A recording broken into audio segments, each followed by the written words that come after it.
Hello, ladies and gentlemen. My name is Victor Kipiani. I'm chairman for Georgian think tank GeoKeys.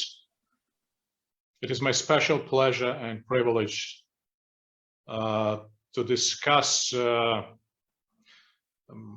issues which are quite sensitive on a Georgian end, and to discuss those issues with Mr.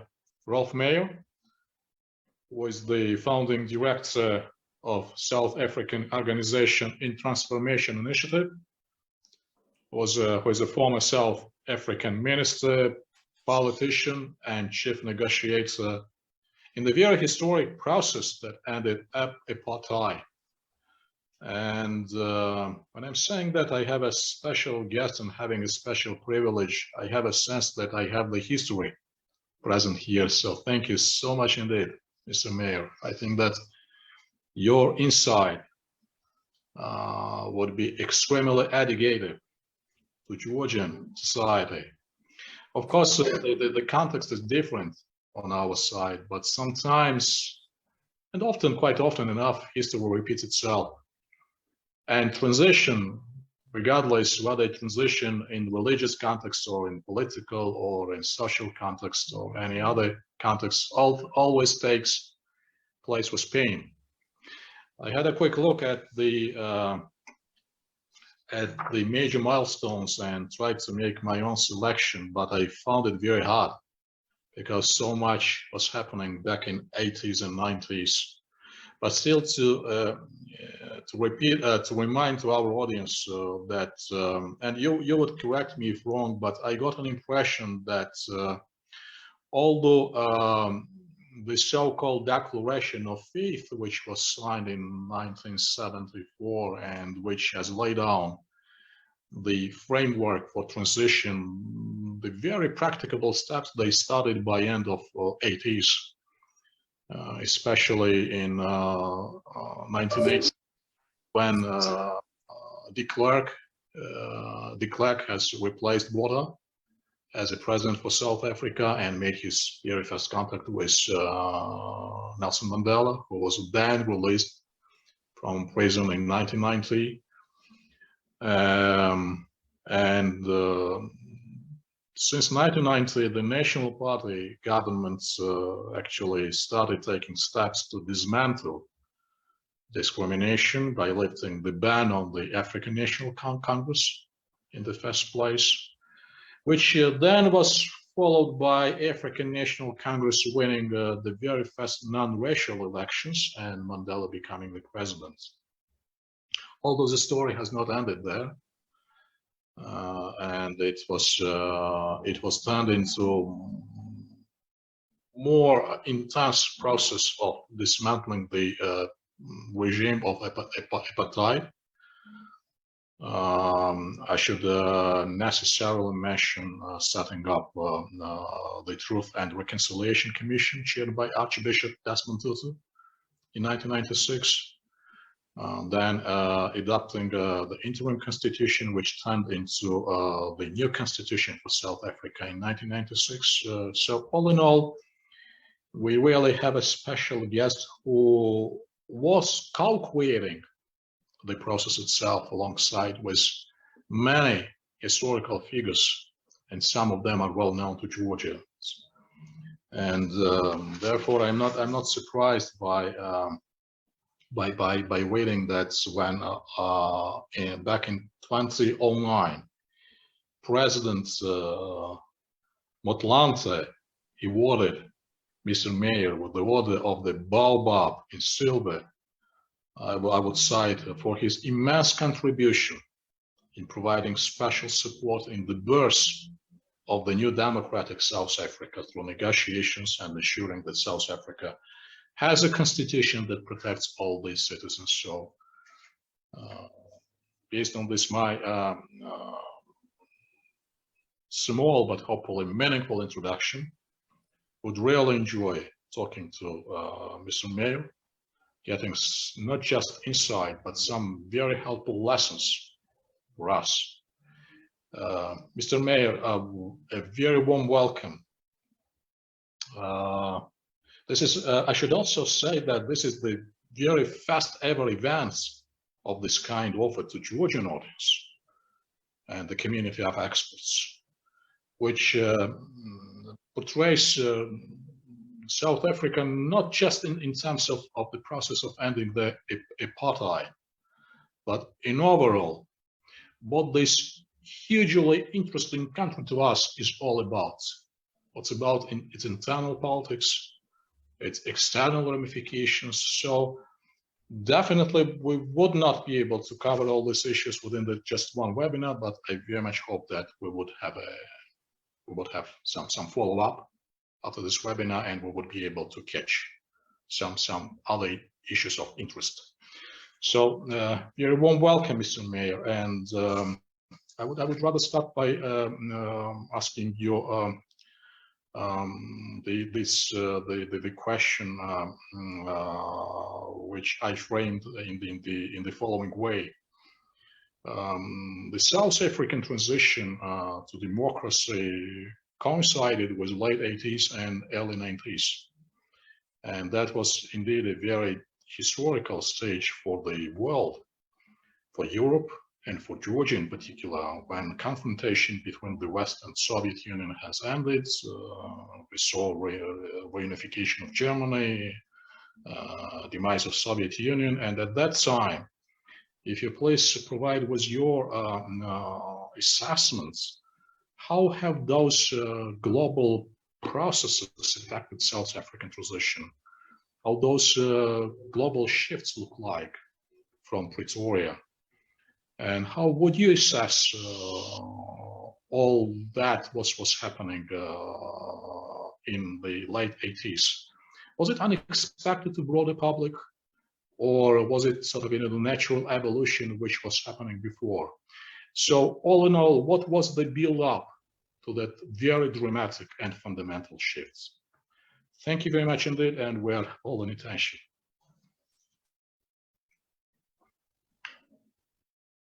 Hello?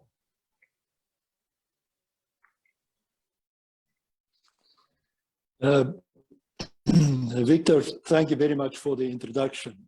Hello, Victor, can you hear me? Yes, I can hear me. Yes, Hello? I can hear you. Yes, please go ahead. Can you hear me? Hello, Victor? I can hear Okay. you. I can hear you. Yes, please go ahead. Let me start off by... Thank you. Let me start off by thanking you for inviting me to participate in this webinar. I would have loved to be there in person with you in Tbilisi and not sitting here a few thousand kilometers away in South Africa. My home base is Pretoria, which is the administrative, and that is where I'm speaking from. But as I said, it would have been much more preferred if I could have been there with you in person. And I hope sometime in future the opportunity might materialize. By answering your question, let me give some and what we had to apartheid existed for more than 300 years.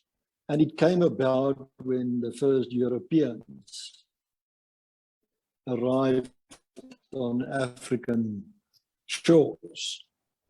And as you can imagine, and that was mainly in the 16th and 17th century, and a little bit before that even. But for more than 300 years, we had very clear racial separation in South Africa. And the underlying foundation of that was what I would call superiority versus inferiority. White Europeans always had the belief that they are superior to the people of Africa. And that racial segregation and racism in South Africa. In the latter part of the apartheid period, from 1948 onwards in particular, that racial segregation was very much institutionalized through laws against any form of integration. And that, of course, caused a lot of hatred from the side of the black majority. The resistance started to escalate, as one can imagine. And it also became a violent 1970s and the 1980s. If you would ask me how I would classify the apartheid regime and the way it conducted its power, it was an autocratic system, completely one-sided in the exercise of authority, with a limited participation by the population, meaning only white people participated in elections, and it was, of course, a minority. At the time that apartheid started to be demised at the end of the 1980s, the white population in total was probably, and therefore see how much resistance the majority started to leave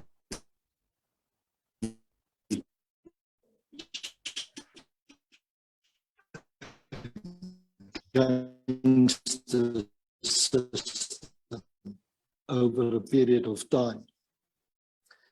And just to give an example, in order to establish a national state of emergency in 1985, and didn't lift it again before the changes started to happen more than 5 years later. So for more than 5 years, we had complete the apartheid regime, not only exercised, very authoritarian in the way in which it exercised its power. So I'm giving this background just to say that what we had to bring to an end, the apartheid system we had to bring to an end, was filled with hatred from the side of the black majority. And as a result of the resistance that they showed, there was a lot of mobilization also at the international level against the apartheid system. And maybe that was one of the reasons why apartheid came to an end. A campaign against apartheid, United Nations, but it was practically the whole world that started to stand up against apartheid. And I'm saying this in the context of your question. It was therefore not only a question of the demise of the Cold War, or the bringing up to the end of the Cold War, the demise of... So just to recap, what I was saying is that the level of resistance from within the black majority and the way in which they mobilized international support for the resistance, and the way in which sanctions and punitive measures were exercised by the international community against the apartheid regime, mainly led to the demise of apartheid. I think one can say that the events in Eastern Europe and the bringing to the end of the Cold War between East and West was a supportive factor, if I can call it that. But it was not influencing the decisions that was on the cards that happened at the end of 1989 and the start of 1990. The main factor in the end that brought about the change was the one that you referred to, and that was P.W. Botha being replaced with a new leader. Under P.W. Botha, he had the opportunity, as the leader of the country at the time, was the president of the country at the time. He had the chance to institute the changes, but he didn't do so. And you know, this reminds me of leaders in other situations in the rest of the world, even now, where they have the opportunity to bring about change, but they don't do it because they want to stay in power. And we had exactly the same thing here. That Botha, P.W. Botha was his name, he was there for more than 12 years in power, and he didn't want to go, and he didn't want to lead the change. Then came the change of leadership. And when F.W. took over, F.W. de Klerk, immediately the change started to happen. And coincidentally, it was at the same time that the Berlin Wall came down.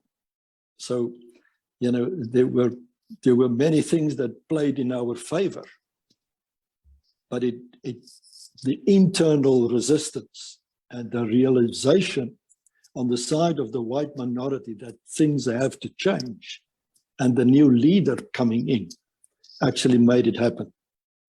Let me stop there for the moment. Understood.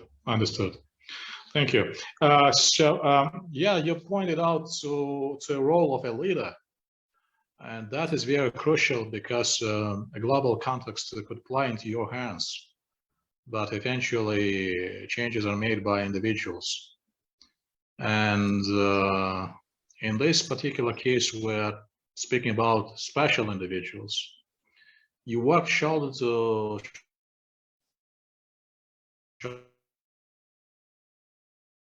shoulder was definitely had to mention, and we mentioned Archbishop Desmond Tutu. How critical, of course, you know, your answer would be positive. I would rather reframe my question, you know, how did you find your cooperation and your personal experience, as we all appreciate, you know, when we speak about the history, personalities matter. And your first-hand experience working and communicating with those historical figures, of course, that would be of enormous interest to Georgian audience. So could you please dwell into some sort of, you know, personal reflections on those high caliber figures? Thank you. Well, let me just speak a little bit about myself in the first instance. Yes, please. And I talk about this to give context. Sure. I come personally from a very conservative background. Okay. My family were supporters of apartheid. Okay. And I grew up within the context that apartheid was the right thing, obviously for the white minority. Mm-hmm. So my own process of change was fundamental in the role that I was enabled to play later on when I entered politics. And quite frankly, my first exposure to the bad things about apartheid came about when I was a lawyer, a young lawyer in this city where I'm still living. And I was practicing law, and I had to give legal opinion on laws that were on the law book against Black people. And then I started to realize this is unacceptable. So it was a process of change from within that started to happen. But it took me a number of years before that realization turned into becoming a proponent of the demise of apartheid. And so I entered politics with one purpose, and that is to bring about change. Mm-hmm. But I was elected to Parliament in 1979 as a member of the National Party, who was the party in government and who was the party responsible for apartheid. You know, so it was a process, therefore, of working for change from within. And I use this as an example to say there's a lesson from this. In many situations where I work in conflict situations around the world, people think it's impossible to bring about change. I'm saying from my own experience, I know it is possible. If you work from within on a dedicated basis and with full commitment. So about the leadership that you were talking about, that of Nelson Mandela and Desmond Tutu, who are the two most prominent people. You know, the first time all of us as South Africans, as white South Africans and everybody else, came to meet or to know the person Mandela was in 1990 after he was released from prison. And he was in prison for 27 years. And of course, there were very much a picture of Mandela as a terrorist in the white mindset, as somebody who wanted to destroy the state. And suddenly he came out of prison, and we all came to learn to know him as a complete different person to what the pictures were, the images were.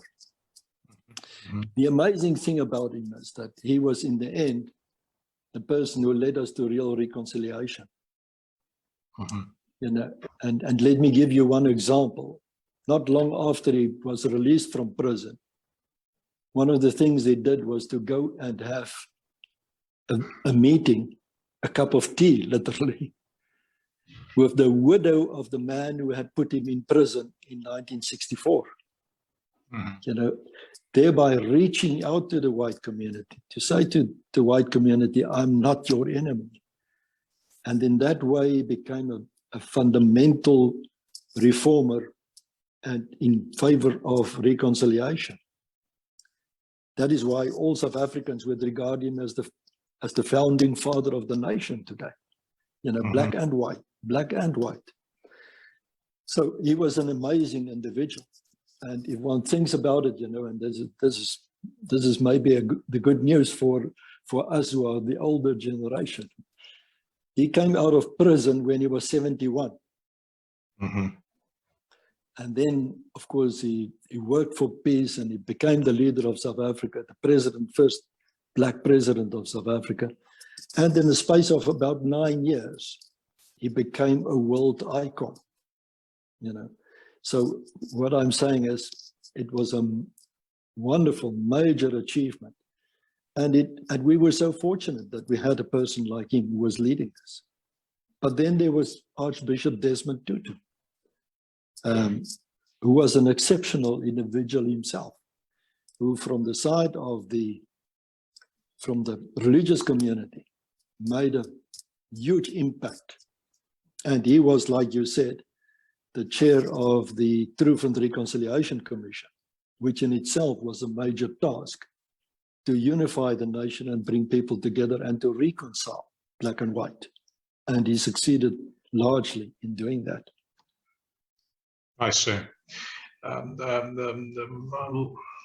By listening to your response to my question, let me build up on your very important notes when you said that working for change from within, and this is really a masterpiece for a politician. Especially in the South African context, when you face headwinds not just from outside but from inside, and you were the chief negotiator for the ruling party, so I could imagine, you know, the complexity of the challenges, and I appreciate, Wolf, that.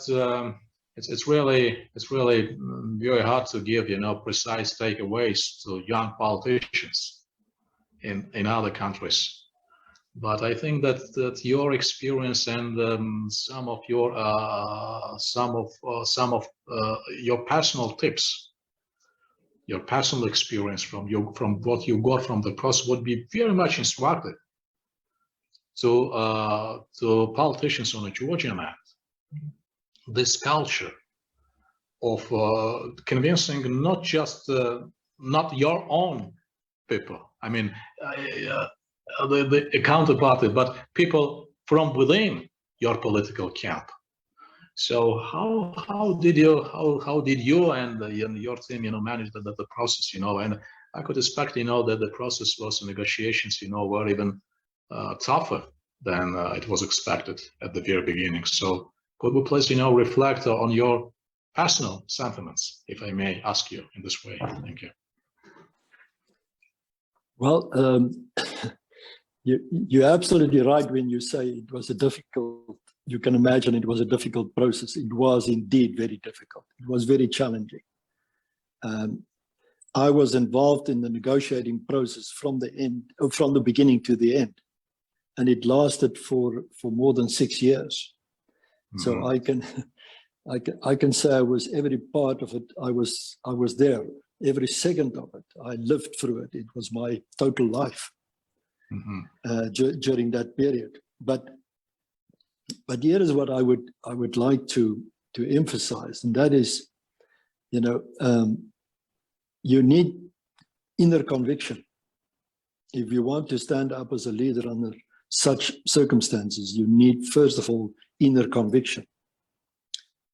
You can't lead others and persuade others just being an opportunist. And I think that's a very fundamental point. So many times, I've observed politicians who might have had good intentions, but they were totally opportunistic in their approaches, with no inner conviction. And I always say, in my own experience, I made a paradigm shift from where I was at the beginning as a young person, as a conservative, to where I ended as somebody who could work for democracy in South Africa. And that paradigm shift entailed two things. The one is the intellectual recognition of the need for change, which is obviously very important. But the second, far more important, is that I could buy into those changes, accepting the need for it not only, but actually living the change from within my inner conviction, my heart and soul, combined with my intellect. And doing so, I could help to bring about the change in my country. I could lead the change. By means of practical example, let me state this. You can imagine that the white minority was, first of all, very fearful about what the black majority would do if they take over power. So they were fearful of that consequence. And the second is, they wanted to retain, the white minority wanted to retain as much power as possible. They didn't want to let go. So in the early phases of the negotiations, we had to deal with this aspect of retaining power as much as possible, knowing that democracy had to come, but at the same time, keeping as much control as possible. And so in the beginning, there were proposals, constitutional proposals on the table from the side of the National Party that provided for all sorts of veto rights and the retention of power for the white minority by means of minority protection and or so-called group rights. People like me knew that's not going to work. In a situation of South Africa, in a country like ours, that was not going to give us any guarantees as far as the long term, no safeguarding as far as the long term is concerned. The only solution was to accept full-scale individual rights, meaning everybody in South Africa first being recognized as an individual with the same rights across the spectrum, black and white.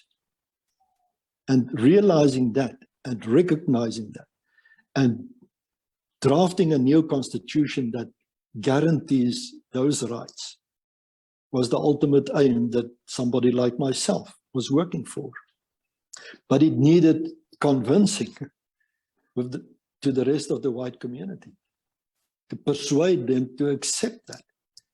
In the beginning, when I started to take that position, I had lots of enemies. I Many understand. who they saw me as the traitor, not protecting their rights. I think in the end, now, almost 30 years later, most people will recognize and realize that that was the right way to go. But it was a difficult process. Fortunately, as a negotiator, I had the backing of de Klerk and my president, who was my principal, who was leading the process on behalf of all of us. And I had his backing in putting forward these positions, and that is what made me successful. But it was a very difficult and challenging task to persuade on an ongoing basis our own constituents that this was the only way to go. I see. But like I say, you can only do so. You can only convince others if you have that inner conviction yourself. Sure, sure. You know, Ralph, I'm realizing in course of this discussion that very frequently we use the following words, you know, challenge, pain, and you thank you so much in that you. Well, it's not very convenient well you mentioned traitor, but I think that there were many implications in the process which you came across, and you mentioned your family background, and our listeners could appreciate, you know, how tough was your decision to go against stereotypes. Yeah. And then I would rather pick up on an critical word, which he also emphasized, having a conviction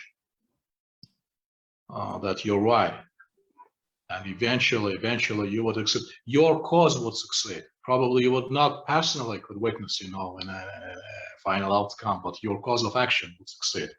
But and of course, you know, the morale of the case matters, which takes us to the conviction. But still, let me touch on your legal background and on the practicality of the issue. Regardless how strong is that conviction, still it should be translated into the mechanics of accomplishing things and doing things and making things to happen. And that makes me to raise two interrelated issues when we speak about the mechanics. And I would apologize beforehand if that question would be naive, but I really want to investigate more with you. You rightly pointed out, you know, to the fear for consequences, and that is also the problem in transition countries anywhere in the world. When you have that very unfortunate principle sometimes that winner takes all. And another one who loses, it's not just about political consequence, but could be else in addition.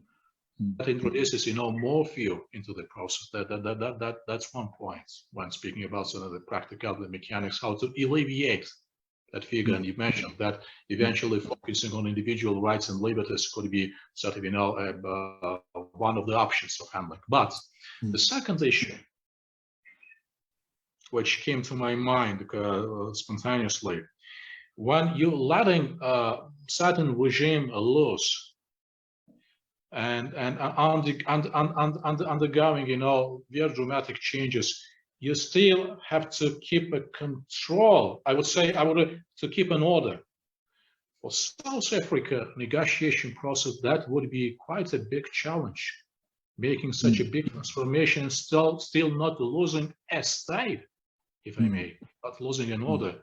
So, please, you know, and those are not just theoretical issues, you know, that's something which comes to my end of the world when we speak about political changes. So, could you please give your reflections and thoughts, you know, how that could be handled? And I'm not expecting a toolkit from you, but just, you know, a few thoughts from your side, please.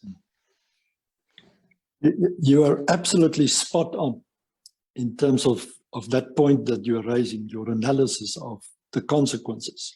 because we had a very strong authoritarian system, which had put a lid on all activities happening in the state. There was a strong security force that could control it up to a point. And then suddenly, up to a point. But then suddenly, when the change started to happen, of course, the authoritarian regime started to collapse and the controls started to disappear. And like you say, absolutely, we had a period of very active volatility in our society, political violence. In fact, and this is a very interesting point, after Mandela was released, up to the point that he became president, more people were killed in South Africa through political violence than during apartheid time. Because, and this emphasizes your point, during apartheid time there was control. I see. The state had control. I see. And when democracy started to come to the fore, people were more free, but that caused political violence. And the question was how to deal with that. Now, the interesting thing is, neither the politicians, not Mandela or de Klerk, could bring an end to this political violence at the beginning. But it was then that civil society started to intervene. And that intervention was led by Archbishop Tutu. As a church leader, he stood up and said, people, you have to stop this. We're going to kill ourselves. And he called us all together as politicians and civil society and labor unions and business community, and all of us came together. I will never forget that moment. I was present when he called us all together and said, let's work towards a peace agreement to stop this political violence. And that is how we came about with the National Peace Accord, led by Tutu. And that helped us to a large extent to start to control the political violence. But this was on an inclusive basis.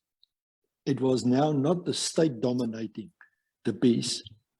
It was a peace that started to grow up from the bottom. It was like a bottom-up approach because people became involved. And we established, under the Peace Accord, we established local peace committees in all communities around the country, villages, townships, wherever. And those peace committees started to take responsibility for stopping the violence at the local level. And that model was so successful that it helped us to bring about the peaceful constitutional negotiations. The Peace Accord was, in other words, there before we started the negotiations on the Constitution. But it was a very effective way of bringing about what one can call intercommunal dialogue. Now, just as a matter of interest, because of that experience, this is a concept that we are starting to export to other countries where there's conflict at the local level. And in some cases, very successfully so. The whole concept of intercommunal dialogue at the lowest possible level, because we know from our experience that is what helped us to overcome the political violence. And it's back to the principle that if people talk to each other through dialogue, they understand each other, they respect each other, and then in the end they can work together. And that is exactly what we experienced. Sure. Rolf, I should admit that Every response is provocative in a good sense that it triggers sub questions from my side, and I'm struggling to combine because I'm conscious and mindful of time constraints. But let me ask a next question, which is also probably a bit, I'm not saying it's superficial, but let me phrase it in this way. There is a belief, and I would not be judging those who have that belief that the transition to democracy should be measured. Let me put it this way. It has its own width. It has to take its own time and be consummated at some points down the road, but not now, not here, not day after tomorrow. So this is a bit a tricky issue, and also again, getting back to the South African experience, and especially in the context of your response, how to keep an order on one side and same time to reconcile it with transition. You gave us a very important reminder that the process is not just from top to bottom, but from the bottom to top. However, in the constant context of transition democracies, at least in terms of our experience, okay, we agree that process should be conducted and should be led by the top guys. But when we're speaking about the process from the bottom to top, and when I mentioned, that belief or disbelief into measuring transition of democracy, should that transition be well prepared? Because sometimes you could be jumping, or you could be trotting, or you could be putting your feet onto uncharted territory, which could backfire. So probably it relates, again to the same question which I raised, but once again, if we could reflect, because these are not just the theory on our end, but these are just the very practicalities. You're absolutely right, and again, your analysis is spot on. Thank you. In terms of our experience, it's absolutely spot on. I would make a distinction between two concepts in this regard. One is the constitutional transition. Okay. From apartheid to democracy. That was done through the drafting of a new constitution. A constitution that created the democracy,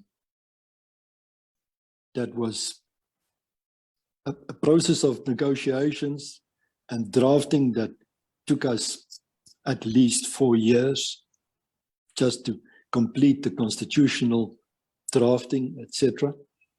But it was a complete process in the sense that everybody participated. All the political groupings and persuasions participated in that. If I can just interrupt myself and say there were 3 factors that made us successful in the drafting of the Constitution. The one is that it was a very inclusive process. All and everybody that had something to say had the opportunity to do it. And everybody's input was recognized. So it was a very inclusive process in which everybody had the opportunity to participate. The second is that we succeeded in building trust across the divides in the drafting of the Constitution. I was the lead negotiator on the side of the National Party government. My opponent on the side of the ANC was Cyril Ramaphosa, who's now our president. Yeah. And him and I developed not only a working relationship, we developed a friendship in leading this process during the negotiations. So we trusted each other. Just as a matter of example, in the end, we had a slogan between us that said, there's not a problem that we can't resolve. Right. And you can imagine how strong the internal relationship therefore was, that trust that developed between us. Him being a black person, leading the ANC delegation, I'm the white person leading the government delegation. And then the third factor of importance was the fact that we did it ourselves. We didn't have mediators. There were plenty of mediators that wanted to come and help us and offered their services. But we did it ourselves. And that was the right thing, because it meant we took ownership of the problem, but also of the outcome. Nobody at the end between us had more knowledge about the content of what we agreed than ourselves. So it was ownership and responsibility.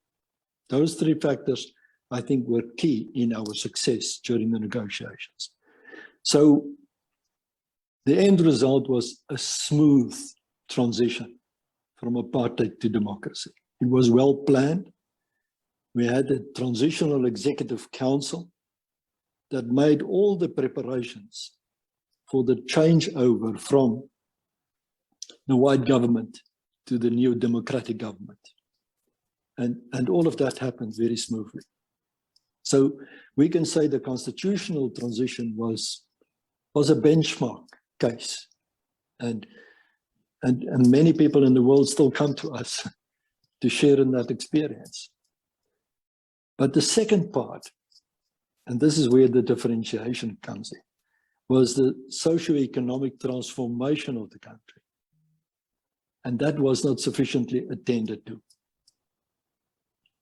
We have a very liberal constitution as it is today, providing for all the socio-economic rights of every individual in the country.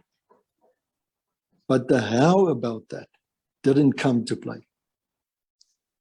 And now, unfortunately, I have to admit, 26 years later, we're still struggling with a huge inequality gap in South Africa, socio-economic inequality in South Africa, which was not the intention of the Constitution. The Constitution actually says everybody should be entitled to the same rights, but it's not happening in practice. So your point there is absolutely relevant. We have a beautiful constitution, but people can't eat it, so to speak. And the question is, what should we have done differently as far as that is? My answer would be that I think we should have embarked on the same process as we had for the constitution, the constitutional negotiations. We should have also did the same in planning the socio-economic transformation of the country. And unfortunately, we didn't do that. So maybe that's another lesson to keep in mind. The process is never complete just with the constitutional transition. One has to keep in mind. Yeah, and then I said, you know, the fact that we had a successful negotiations, there was a smooth transition at the constitutional level. Mm-hmm. So the constitutional transition was handled in a very in a perfect way, but the socio-economic transformation that needed to follow the constitution didn't happen. And the result is that we have, today a huge problem with regard to socio-economic inequality in South Africa. Right.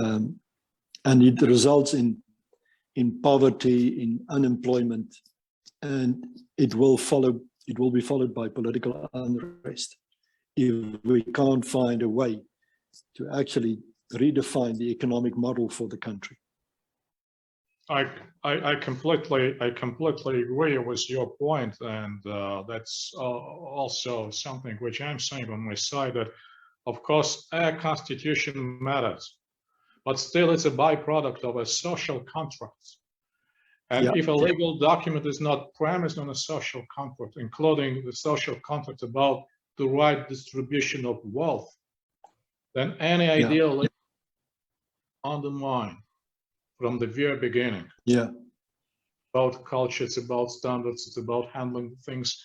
It's Exactly. about, many sort of, it's not just about legalese, as I'm saying, but it's about the code of conduct. And you're all, as I've said, where we have 5-6 minutes to run, and so a few questions. And as I've said, honestly, and I should admit, that I feel myself so cozy in this conversation, feeling myself so much at home that I would love for this conversation to last, for an extra 1 hour. But again, cherishing hope that we will again and again. Let me ask, those are not the final questions on my list, but at least, I try to pick them up somehow. Where was media at that point?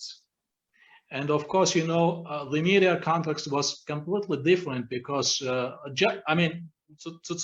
take into account that, for example, social media, which is a different type of animal at this point, is much developed, and there was practically non-existent at that time.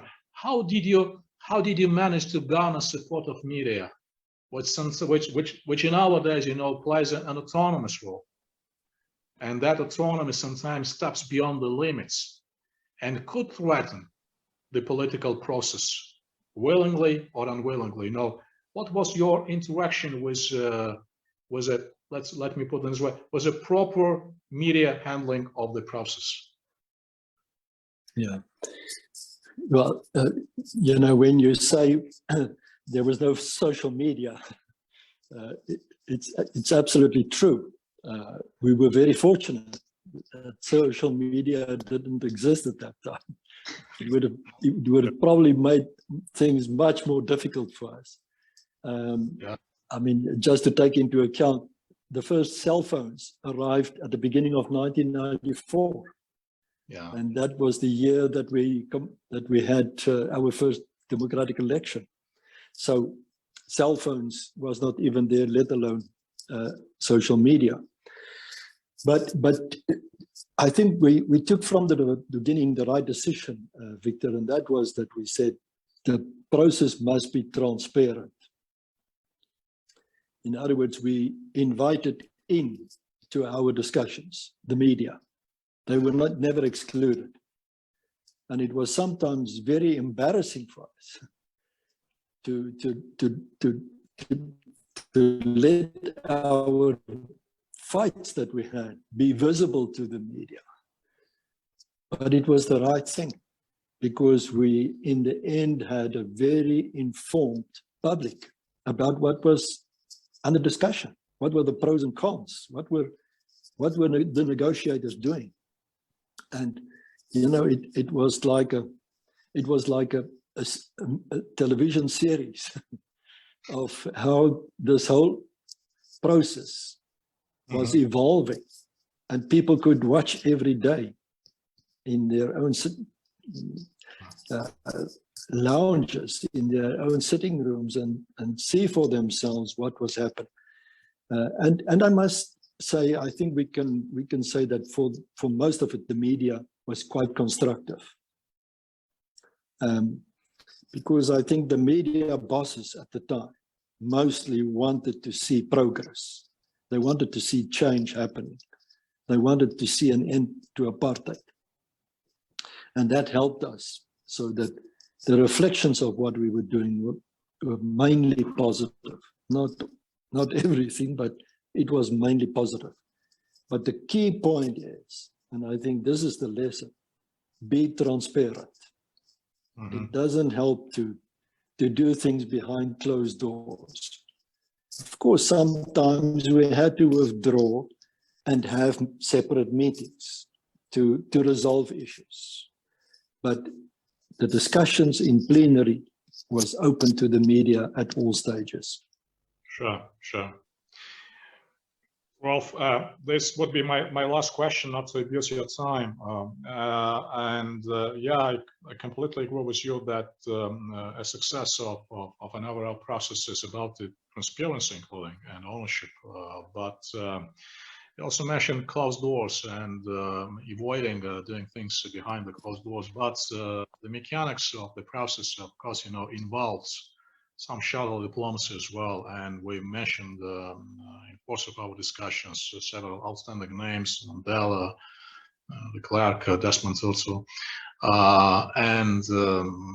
But would you please name a few others who deserve, I would say, the same recognition as invisible warriors of the process? Because sometimes history plays tributes to the banners, and the banner for the process is of course important, but sometimes the mechanics are done at the nitty-gritty level, and it isn't well worked by many people. But do you think that we don't know as yet much about a few other names who were critical and fundamental for the process? Just let's read this question to my knowledge, for the sake of my knowledge, please. There were many people involved in the first instance. I mean, we had hundreds of people participating in the negotiating process. Sure. Technical advisors, experts, academia, people like yourself from within an active civil society, Sure. participating in the process. So although us as political leadership were responsible at the top of the process, the actual work had to be done by these technical experts. And during the negotiations, as you can imagine, the constitutional segments were addressed by different technical committees to ensure that we find agreement on every aspect of this. I had, for instance, a long discussion last night with one of my key constitutional advisors at the time, because I was looking for his advice on a certain aspect now, what is relevant now. So I gave him a call and we had an hour-long discussion, reflecting on so it's an ongoing process. But there are individuals who can be singled out, very key players from a legal perspective, but also from a political perspective, and individuals who made an immense impact on all of us. One person that stands out for me is L.B. Sachs. He was, let me just give the anecdote. He was bombed outside of the country, in a neighboring country in Mozambique, by apartheid forces. He was meant to be killed. He survived, in the process lost an arm as a result of the attack. He came back when the process started in South Africa, and he was one of our most formidable legal minds during the negotiations. In the end, he ended up on the Constitutional Court bench as a Constitutional Court judge. He's still alive today. He's 88 years old, and he's still as sharp as can be, even at that age. But the point is, he came back to play a positive role after that horrible experience. He could have come back and just be in victimhood. He could have played vengeance, but instead he made a constructive contribution as an individual to change the country for the better. Sure. Well, one side of the coin is about leaders, but another side, and equally important, is assembling the right team. And I'm so thankful to you to emphasize that point. And of course, I appreciate that it's always struggle to single out specific names, but an example which you just mentioned, it's very self-explanatory, and thank you so much indeed. So, well, what I should say at the end of our discussions, when opening our webinar, I mentioned, I quoted President Kgalema Motlanthe. When awarding you, he said that he mentioned your immense contribution, and I should say that I have immensely enjoyed this conversation. So I should use this wholeheartedly, this word, for the second. And I think that every single Georgian who has attended to this webinar or who would listen to this webinar in its recorded version would enjoy. And it's not just the joy for the sake of conversation, it's getting some very practicable, close and practicable lessons, especially from a person of such a high authority like you. And that's why I would say at the end of our discussion, I was talking to Mr. Mayor, but I was talking simultaneously to the history. So I'm really very much privileged. So thank you, Rolf. Thank you so much indeed. And I would love to host you in Tbilisi. I would love to visit South Africa at some point. And please. I very much hope, most sincerely, that we would have many opportunities online or offline, to interact and just to make a good friendship, because we Georgians, we love to make friendships, and I know it's in your spirit, in the culture, in the spirit of your culture as well. And there's so many factors which unite us, and I'm thankful to all of those, very few but special people who helped us to set up this webinar. So thank you so much indeed, and I hope to meet you next time, rather sooner than later. Thank you so much indeed. Thank you, Victor. Thank you for your kind words, and I really look forward to host you here in South Africa. My pleasure. I hope we can do that. All the best. Likewise. Thank you. All the best. Bye-bye. Bye-bye. Bye. Bye-bye.